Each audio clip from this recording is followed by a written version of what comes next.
Coming up on KUJH News, the dogs take over the Lawrence Outdoor Aquatic Center. Protesters on and off campus take to the streets, and we get a look at the KU Marching Band's new routine. Live from the studio in Stauffer, Flint, this is KUJH News. I'm Jonah Kahn. And I'm Lexi Urban. Lawrence is creating a place for everyone. Just ahead, we take a look at community efforts to provide shelter for the local unhoused population. But first, Aiden Baugh gives us a first look at the forecast. Aiden, are we going to see any rain? Well, Jonah, not much in terms of rainfall today. Tonight into the overnight hours tomorrow, different story. All around our viewing area, clear skies, not much in terms of cloud cover today. It's going to be a beautiful Thursday for you guys. We have those chances of showers and storms coming later tonight into tomorrow, especially tomorrow. That's when our best chance of rain will be. But it should be a mostly clear weekend, thankfully. Just perfect weather to get out there, watch some college football. Hopefully those Hawks take care of business. For your daily planner, guys, our temperatures climbing up into the mid-70s in our afternoon hours, beginning to increase even more so in the late evening hours. Our high right around 76, 77 degrees, coming shortly after 6 p.m. before temperatures decline back down into the mid-60s. Jonah, back to you. Thanks, Aiden. We'll have more weather later in the show. Unsheltered homelessness in the city has dropped significantly. A new federal report shows just how much progress has been made. KUJH's Grace Johnson explains how the community made it happen. In just 1 year, Douglas County cut unsheltered homelessness by more than half. The U.S. Department of Housing and Urban Development verified a 63% reduction between January 2024 and January 2025, with nearly 100 Lawrence residents moving from outdoors into shelters or housing.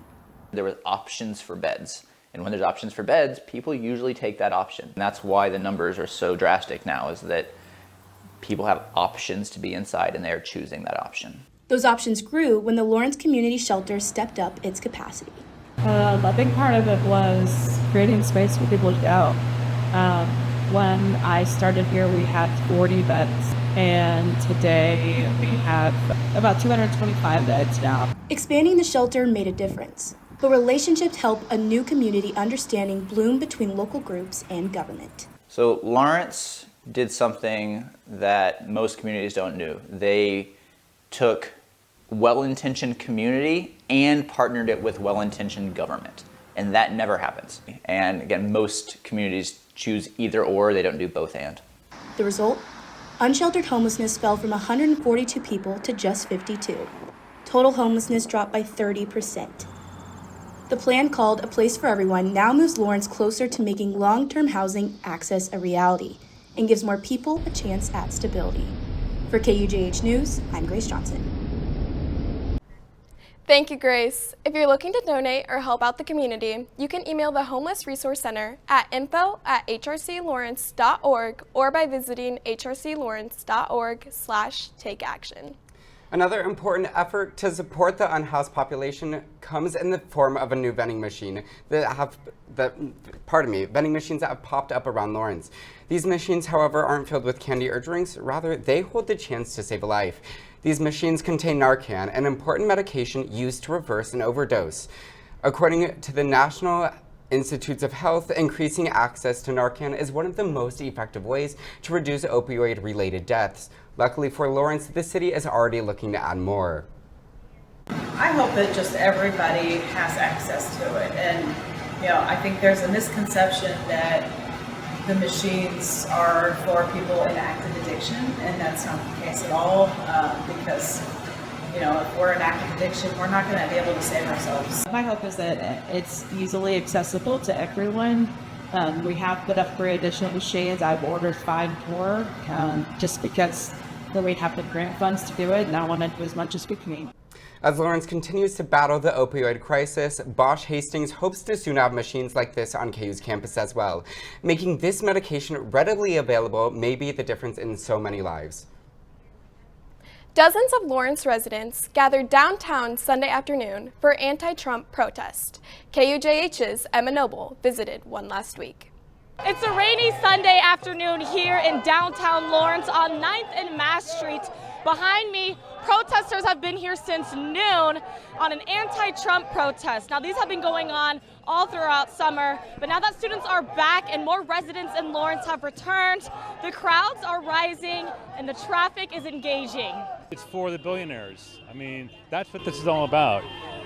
He's not helping the poor, he's not helping the working class people. Protests at this intersection have been occurring every Sunday at noon since early June, after locals participated in the national-wide No Kings protest on June 14th. Americans have been taught to hate each other. Well, why? Some protesters came all the way from Johnson County to take part, like this mother-daughter duo. We attend protests pretty regularly there, so being able to see it here is cool because I know what it looks like there. I like the energy here. But the energy might not be enough. A lack of participants is a concern for protesters. It's great to see this, although there should be a lot more. I think that the turnout is great. I think it could always be better. But no matter the weather, in rain, wind, or shine, Lawrence residents plan to continue protesting. This country was built on protests. It's doubly important to show people of all generations standing together for what's right. It feels good to be part, to help make a change. For KUJH News, I'm Emma Noble. Thank you, Emma. For a list of all scheduled protests for the rest of the year, you can visit our website at KUJH.com. Just ahead, we're looking how the farmers market supports the local economy. And we'll take you to Memorial Stadium, where the university held a rededication ceremony just before last week's football game. Stick around. From adversity, we rose. We made history and became pioneers, voyagers, champions, Jayhawks. And when our chant rises, haunting and hallowed, Jayhawks are telling the world what's near. Victory. Well, welcome back. It's been more than 400 days since United Academics of KU began negotiations with the University of Kansas for a union contract. Last week, United Academics of KU members made their voices heard on Wesco Beach, and they told me they hope the protest put pressure on the university to make a deal.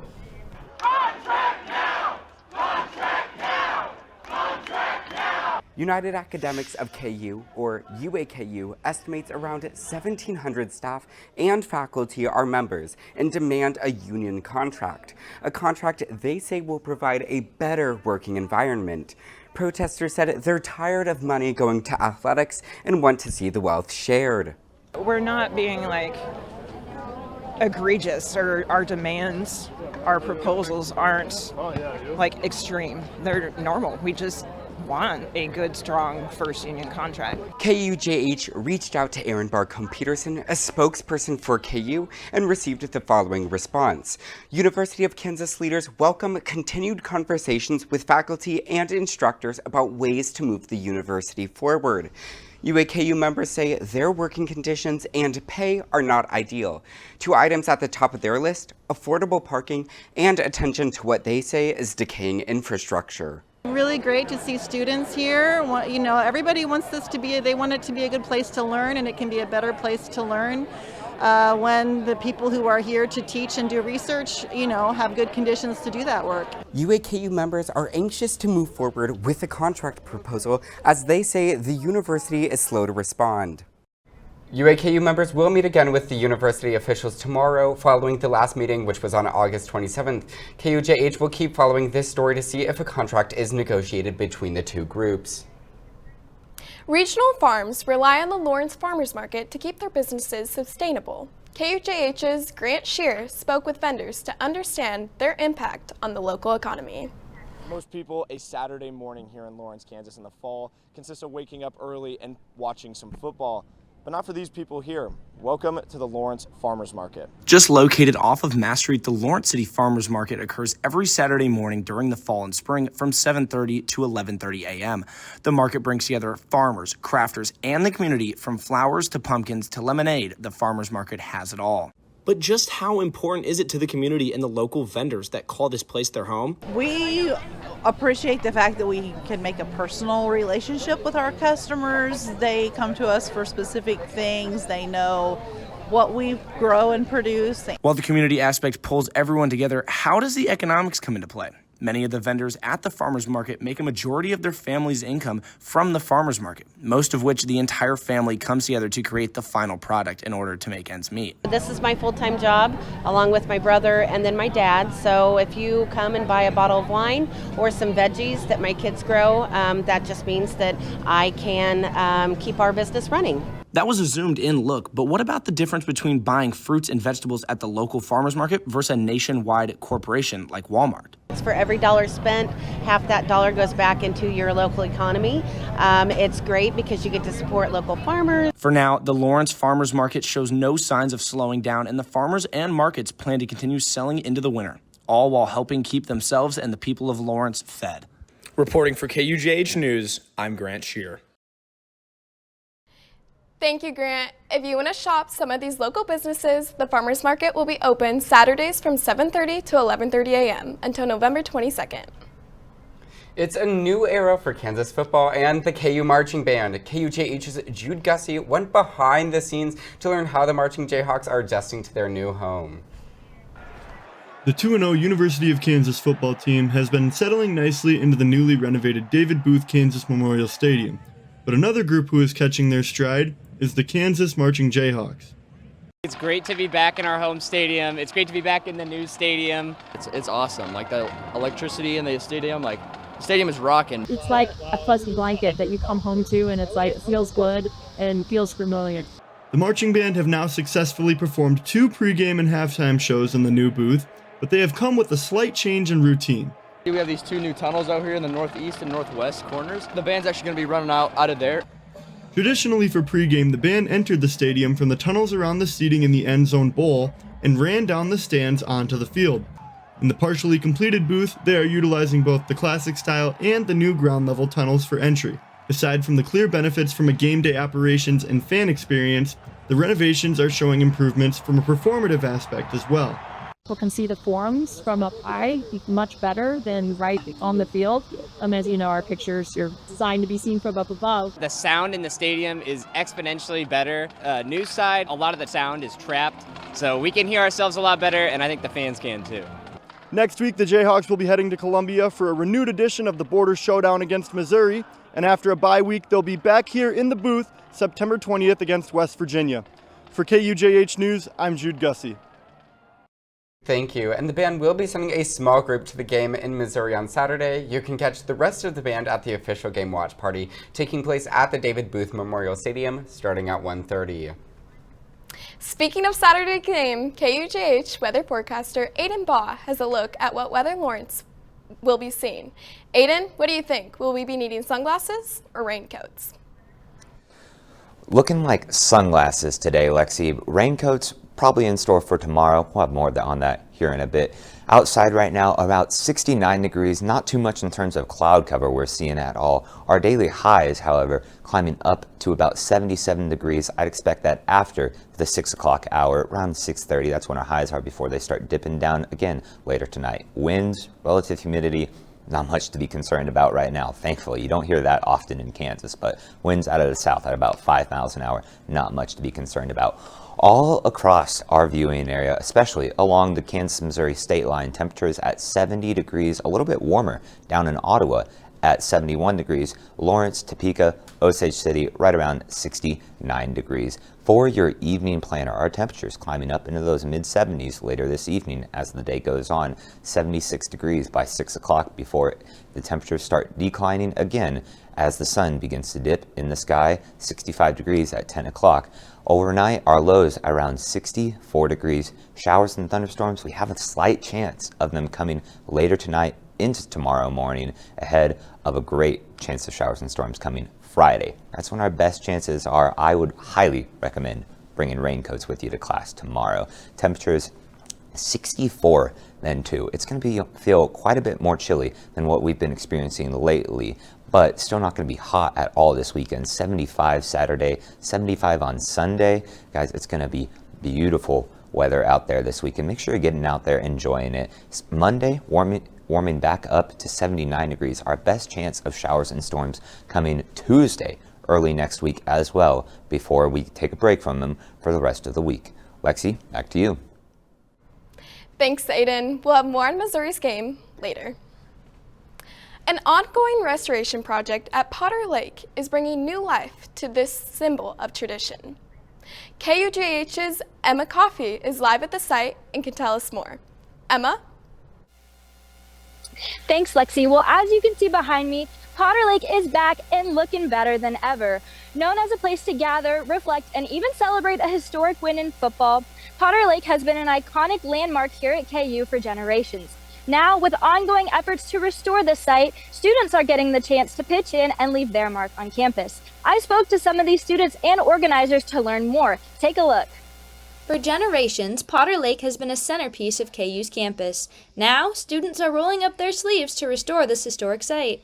I'm really happy to be part of this project and just to contribute to planting native plants around Potter Lake. This week, environment classes have been planting native species along the lake. Ecologist Courtney Masterson says these plants are essential for a healthy ecosystem. Restoration work is important in all areas because native plants provide all of the resources that we need to survive, but also the native animals and other native species in our region need to survive. And students say the hands-on experience is leaving a lasting impact. I think this project is super important in bringing native plants back into the area, educating our community, and just contributing back to beautifying this area. Masterson adds that their involvement is helping the students build a connection with their environment. Demonstrating healthy native landscapes, especially in highly visible spaces like Potter Lake, we have the opportunity to be role models in and showing that native landscapes are vitally important, that we can be really proud of where we come from and what came before us. KU landscape architect Jeff Preuss agrees the student collaborations will have a positive effect on them in the future.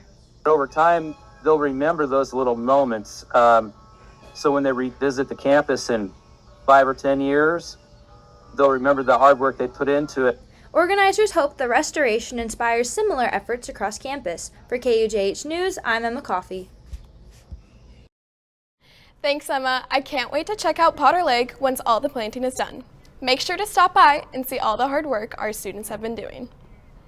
KU held a ceremony to rededicate David Booth Memorial Stadium to Jayhawk alumni who gave their lives in World War I. KUJH's Sam Farley and Alex Moore were at the ceremony. The University of Kansas has rededicated David Booth Memorial Stadium as a war memorial. Aluminum plaques on the northeast side of the stadium recognize 130 university students and alumni that gave their lives in World War I. Well, you know, I came to appreciate when I started 8 years ago in this role that people did not understand that the memorial part of our football stadium was a memorial to any world war actually, let alone World War I. And so when we started to reimagine this site, we knew we needed to do a better job of telling that story and really creating a physical manifestation of a tribute to those fallen Jayhawks in World War I. Assistant Vice Chancellor, National Defense Initiatives, Mike Denning. Assistant Vice Chancellor of National Defense Initiatives and retired Army Colonel Mike Denning coordinated the memorial with help from individuals from the National World War I Museum. Dr. Christopher Warren is he's one of the leadership people at the memorial, at the National World War I Memorial and Museum. And so we brought him on the team because he has so much expertise, and what we wanted to do is design our memorial that it complements both certainly the other memorials that we have on campus, but also that is consistent with what they have there as well. The monument is another addition to the many renovations occurring with the stadium. I'm Sam Farley with Alex Moore for KUJH News. Thank you, Sam. And again, Alex Moore contributed in reporting. David Booth Memorial Stadium was originally dedicated as a memorial on Armistice Day in 1922. It is one of 6 war memorials on campus. Coming up on KUJH Sports with Cooper Hannon for last week's games and what fans thought of the new stadium. And a look at next week's matchup against Mizzou coming up. Where you go to college makes a statement about you. This place will become a part of you, your identity for life.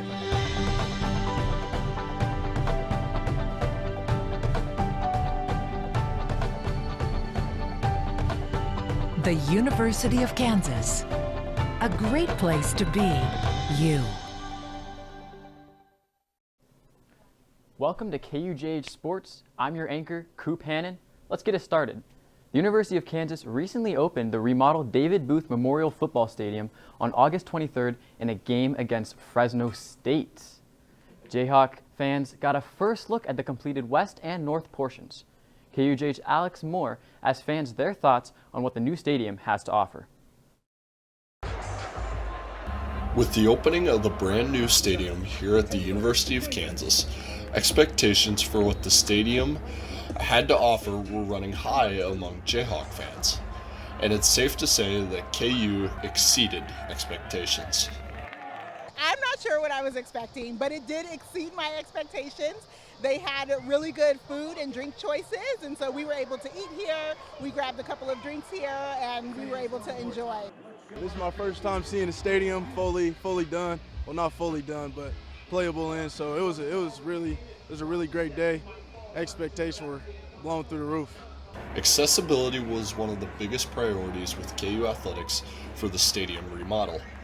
While that decreased the total seating capacity, they were able to add backrests to all the seats and widen the stairs.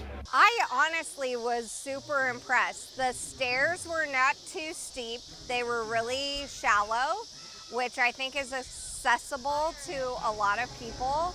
And getting around, it was self-explanatory, and the ushers and all the staff were very helpful. KU Athletics has said that it will begin work on the eastern portion of the stadium at the conclusion of this season.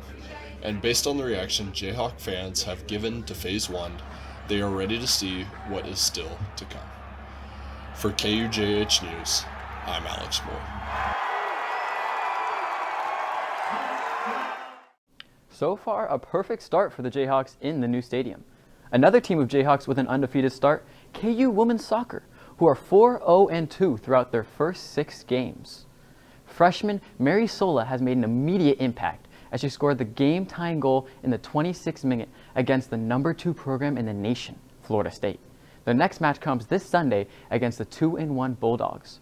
But first comes Saturday, and with it, the border war, as Kansas and Missouri revive their rivalry, making it one of their biggest games of the year. KUJH's Ryan Grossman is live at the booth to give us a preview of this ruthless rumble. Take it away, Ryan. Good morning, Coop. Yes, I'm outside David Booth Memorial Stadium here in Lawrence. Saturday, Kansas travels to Columbia to take on Missouri in the return of the border showdown. One of the oldest and most intense rivalries in all of college football, the Jayhawks enter the game riding strong momentum after a dominant 2-0 start to the season. Fans and students are really excited for what this game will bring. Even though the game isn't being played here in Lawrence, students and fans are having a watch party and are super excited for the turn of this matchup. For many, it's more than just a game. It's about tradition, pride, and bragging rights that go back generations. Reporting live in Lawrence, I'm Ryan Grossman, KUJH Sports. Back to you in studio. Thanks, Ryan. Man, Saturday is going to be electric, and I can't wait to see the package about the border war that Ryan and Caden created, which will be posted on our socials, KUJH News. And hey, speaking of electricity, the Chargers and the Chiefs will open their season in Brazil on Friday, marking only the second NFL game in Sao Paulo. Harbaugh and Herbert versus Reed and Mahomes. Does it get any better than this? Well, hey, possibly tonight, as before the 2 rivalry weekend games, the NFL kicks off with the Micah Parsonless Cowboys traveling to Philly to face the defending champs, the Eagles. The 2 NFC East rivals will look for a hot start to their season. However, the climb is quite uphill for the Dallas, as it will be their first showing without all-pro defensive end Micah Parsons, who was traded to the Packers last month. An action-packed this week, and we'll showcase some of the best games of the year. That's all for KUJ Sports. When you come back, Aiden Baugh will cover the rest of the weather. Thank you. You may not hear it at first, but it's there. Our chant, rising.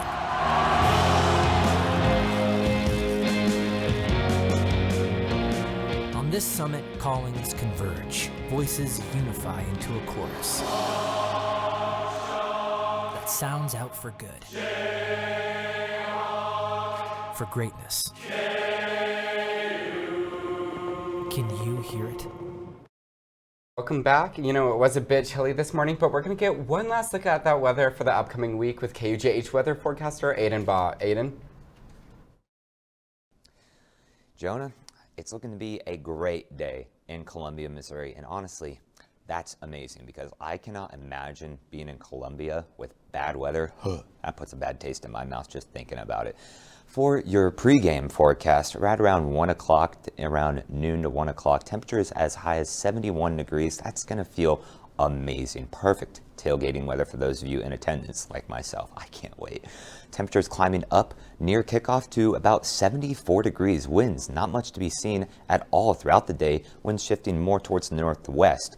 However, as the fourth quarter drags on, 73 degrees, those temperatures are going to decline. It's looking to be a great day to get out there, support the Jayhawks in the border war. Hopefully they can pull through for us. Aiden, thank you. Although summer's winding down, there is still one Lawrence tradition that makes sure the season ends on a high note. I stopped by the Outdoor Aquatic Center to see how local dogs got their turn in the pool. The Lawrence Outdoor Aquatic Center treated swimmers for splashers at the annual Pooch Plunge. The pool was drained of chemicals to make the water safe, and for one evening, the space was turned over completely to the dogs. Owners lined the deck watching their pets run, jump, and dive into the water. Some dogs wasted no time racing straight into the deep end, while others paced along the edge before finally taking the plunge. Dogs bring everyone together. They're just such happy creatures, and it's just really fun to see the people come together and enjoy, like everyone can enjoy a dog pool party. Everywhere you looked, there was movement. Dogs chasing after tennis balls, swimming in circles, and splashing anyone standing close to the edge. Others zoomed across the deck before hopping back into the pool, burning off every ounce of energy. The event is hosted by Lawrence Parks and Recreation each year and continues to draw large crowds. Organizers say the plunge is more than just entertainment. It's a way to connect people who might not otherwise come together. So much joy. I'd like to also say that this is just an example of what a great Parks and Rec system we have and how lucky we are. So whether it was diving headfirst into the pool or splashing along the shallow end, the Pooch Plunge gave Lawrence dogs a chance to close out summer with plenty of energy. From the looks of it, the Pooch Plunge isn't slowing down anytime. Lawrence Parks and Rec plans to keep the tradition going, giving both dogs and their owners something to look forward to at the end of every summer. So make sure to mark your calendars. Thank you for tuning in to KUJH News today. Check out KUJH on TikTok, X, and Instagram for additional exclusive content and to keep up to date on the latest stories at KUJHnews.com. I'm Jonah Kahn. And I'm Lexi Urban. KUJH News will be back next Thursday at 11:30. Have a good rest of your week.